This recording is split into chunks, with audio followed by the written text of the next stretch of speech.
When did I first realize that I wanted to become a parent? Well, I've always wanted children, ever since I was little. My mother is gone now, bless her heart, but I still remember her telling me, I hope you never have any children because I don't want them to become deaf like you. And I thought, what? Oh my goodness, it just felt terrible. And then I worried because I started to worry because I thought, well, am I going to be a good parent or not?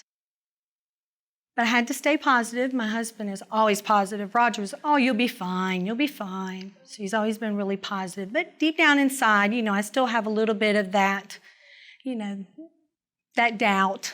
It never really occurred to me that Sherry being deaf would be an issue until her mother said something, and we had conversations about that. But my parents were always very excited about us having children and very supportive of us adopting both internationally and domestically. Well, our two oldest children are hearing. Our four remaining are all deaf. 3 of them use hearing aids. People always ask us, how many of your kids are deaf? And I said, well, I don't know. I've got 4 who can't hear and 2 who don't listen. I'm not really sure it makes much difference.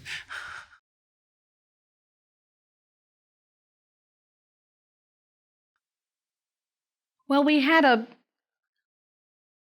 lamp, and it would flash. It would pick up sounds. And back then, they called it a TTY, teletypewriter.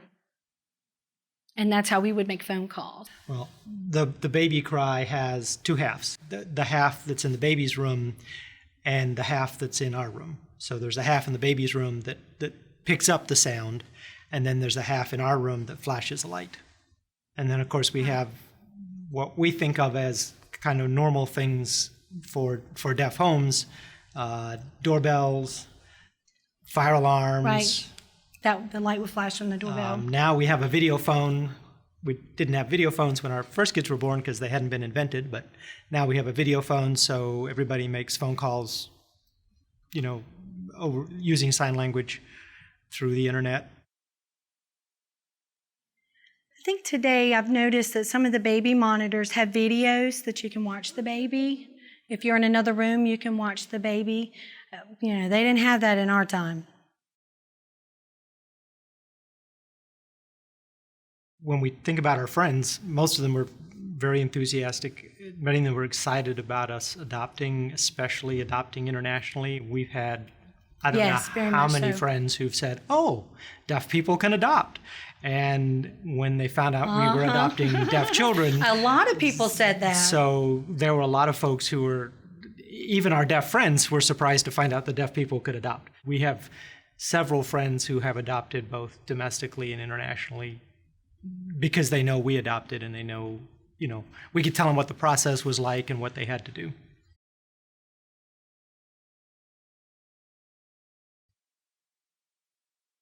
I think some of our frustrations would have been with domestic adoption.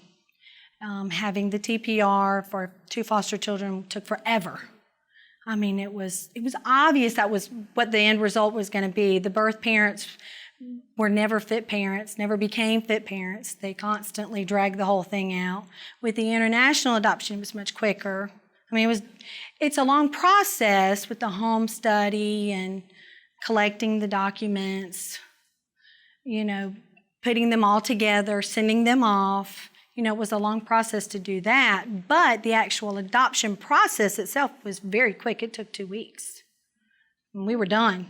We flew to China and wrapped everything up and left. It was about 10 days, which I feel was very short. But I think for some deaf parents, they have troubles with both domestic and international adoptions in terms of that agency being accessible, like foster parent classes. We've had to argue about providing an interpreter for the classes, or providing an interpreter for the whole process. Courts, by and large, are okay, but the agency themselves, they don't think about having persons who are deaf as adoptive parents. They might know about adopted kids, but how many times did we have social workers show up at home to interview our kids or my wife, and there's no interpreter?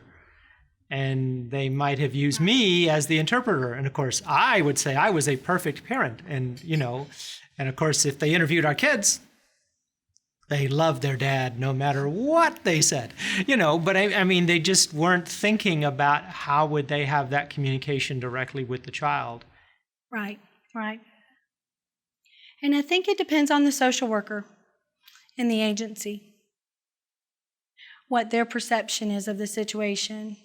If they feel that the deaf parents would become good parents, if they felt that, they wouldn't be, that would be a barrier.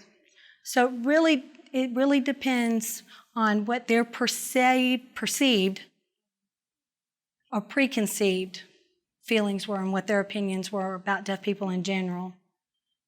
I mean, they think they go through the process and they're like, a deaf person becoming a parent? I don't think so. It needs to be a hearing person, especially if a deaf person wants to adopt a hearing child. That was a different story. There's a problem. With deaf children, it was a little bit more flexible. It makes it harder to find parents that are willing to adopt a deaf child. Deaf parents and hearing children wanting to adopt a hearing child was just very difficult. A lot of agencies were against that. They were not supportive of that idea. China was fairly open about deaf people adopting deaf kids.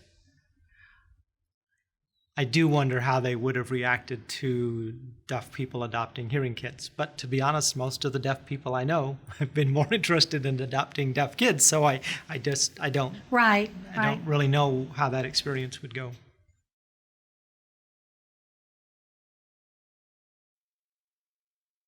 Well, they need to make their process more accessible.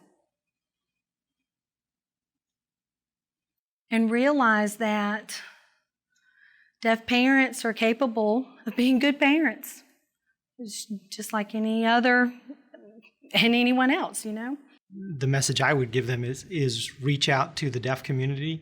Has a DSS worker ever spoken at the Association of the Deaf meeting? Have they talked about adopting? Provide notification that there are children who need homes through the deaf community networks. Just this afternoon, when somebody found out I was coming here to talk about being a parent, they said, I'm thinking about adopting, but I don't know where to get started. I don't know where do I go with that whole process. So, and if they call DSS, they're going to run into right away, we don't have anybody who can sign. We don't have an interpreter for that class. You'll have to bring an interpreter to that class. If you can't answer the phone, how am I supposed to talk to you? So those kind of just real basic things of, I think if the adoption workers were a little bit more willing to reach out to the community. Now, is everybody who's deaf going to be an adoptive parent? Of course not. But there are some who want to be and just find the system not accessible.